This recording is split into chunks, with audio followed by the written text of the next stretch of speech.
Assalamualaikum warahmatullahi wabarakatuh. Berjumpa lagi di channel Rasa Risali. Kali ini pada segmen baru yaitu kelas literasi, belajar dari buku.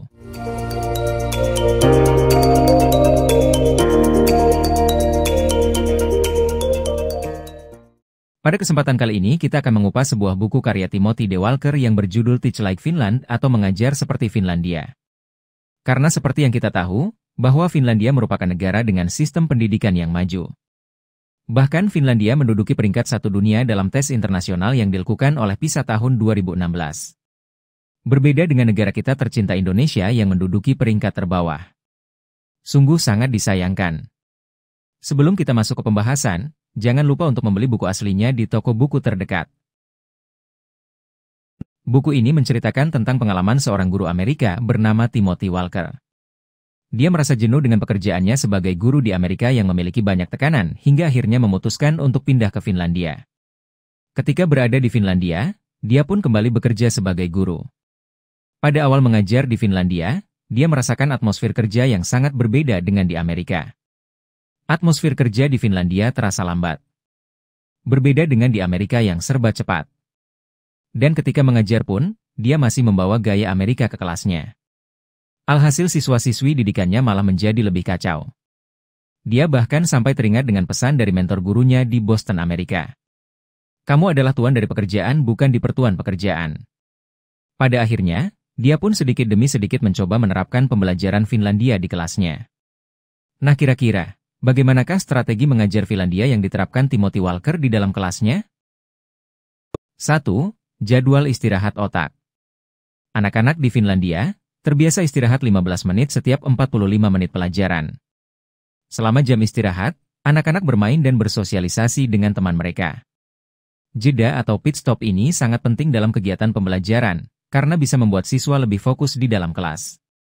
Dalam percobaan yang dilakukan Pellegrini, siswa lebih fokus setelah jeda istirahat daripada sebelum istirahat. Dan dia juga menemukan fakta, bahwa anak-anak akan kurang fokus jika istirahat ditunda.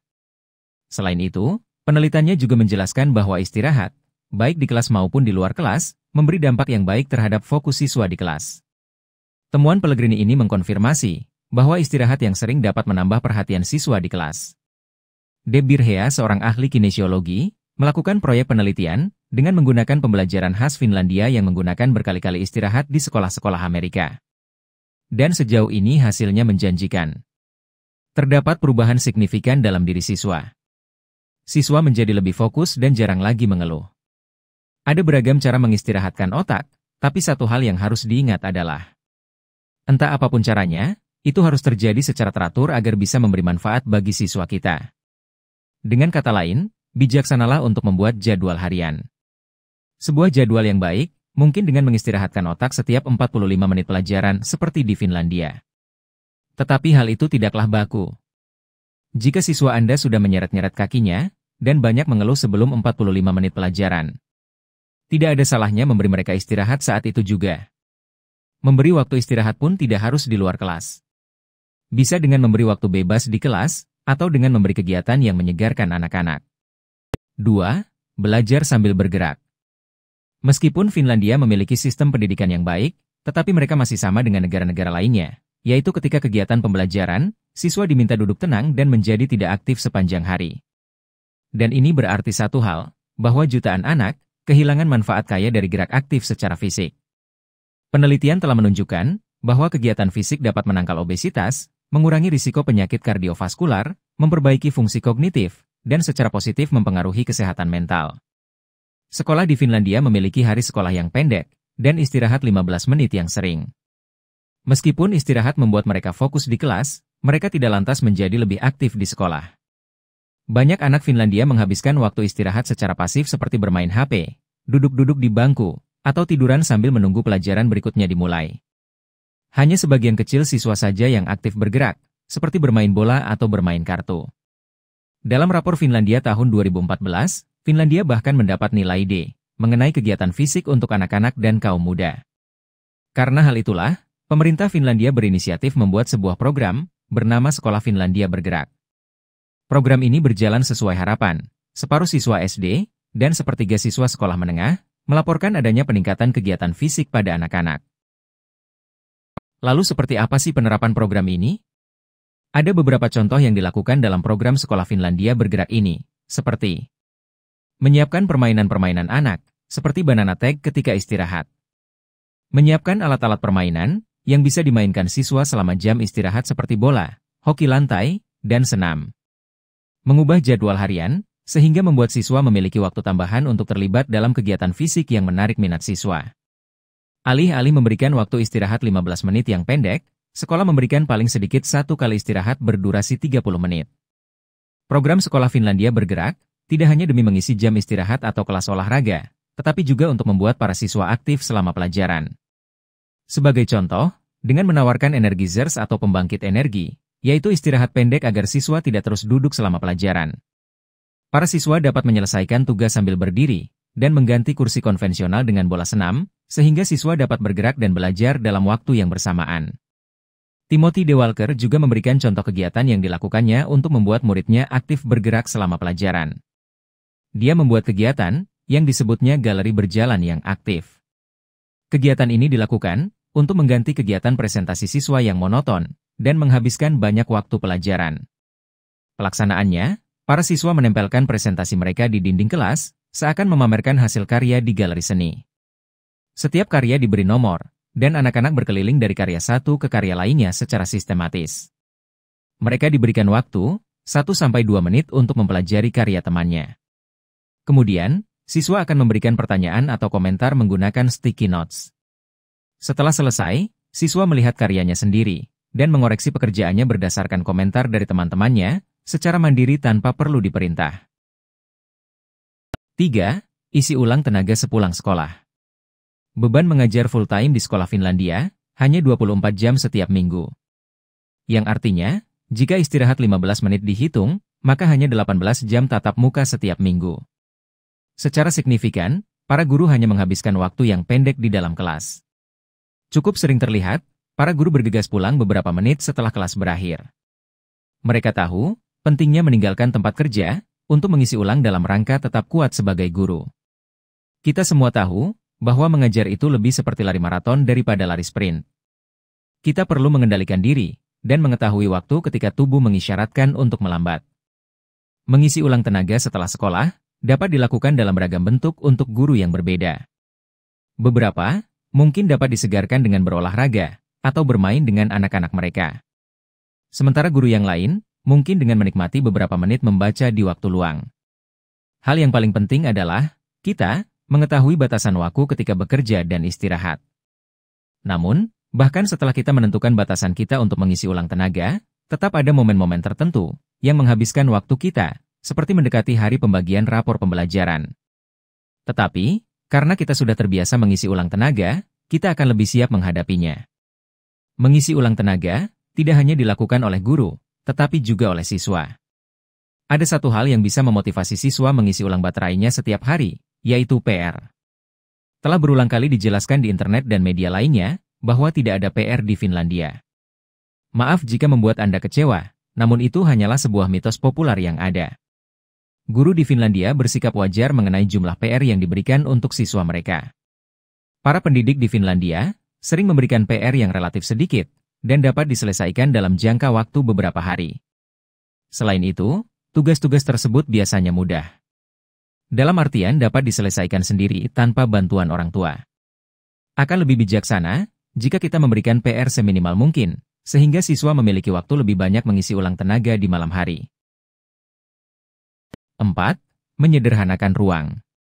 Ketika Anda berkunjung ke kelas-kelas di Finlandia, Anda akan melihat tidak terlalu banyak tempelan atau pajangan dalam kelas. Guru-guru di Finlandia lebih suka meminimalkan jumlah barang yang tertempel di tembok kelas dan lorong-lorong. Rupanya, ini merupakan sifat alami mereka. Mereka lebih menyukai hal yang sederhana, rapi, dan nyaman.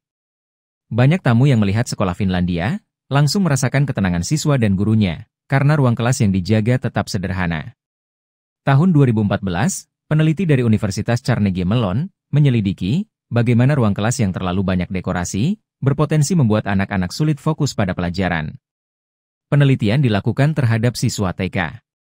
Dari hasil penelitian, mengungkapkan bahwa anak-anak lebih mudah teralihkan perhatiannya oleh lingkungan visual dan membutuhkan waktu lebih banyak dalam menyelesaikan tugas, serta menunjukkan hasil belajar yang kurang maksimal ketika menggunakan banyak dekorasi kelas. Peneliti juga menunjukkan bahwa anak kelas 6 cenderung mampu mengabaikan rangsangan yang tidak relevan daripada anak usia bawah. Kegiatan menampilkan karya siswa yang berkualitas dapat menjadi sebuah upaya yang menyenangkan dan membuat siswa serta guru menjadi lebih bangga dengan pekerjaan mereka. Akan tetapi, sebagai guru, kita kadang terlalu fokus pada penampilan visual. Kita justru menghabiskan waktu untuk menghias kelas, padahal masih banyak aspek penting dalam mengajar yang harus dihadirkan. Ide bahwa kertas di dinding berbanding lurus dengan pembelajaran yang baik terdengar konyol. Kita tahu bahwa menunjukkan terlalu banyak karya dan poster yang dibuat siswa tidak berarti bahwa ada banyak pembelajaran yang penuh makna terjadi dalam kelas. Salah satu aspek penting dari proses pembelajaran adalah proses berpikir, dan hal itu tidak tertata dan tidak terlihat. Dengan kata lain, tidak semua yang kita lakukan bersama para siswa dapat disampaikan sebagai bukti yang siap ditampilkan. Namun jika kita ingin memberikan pajangan karya, pastikan hanya memajang sesuatu yang spesial atau karya terbaik dari masing-masing siswa. Dengan memajang lebih sedikit, tidak diragukan lagi, memberikan penegasan yang lebih besar pada karya yang ditampilkan di dinding.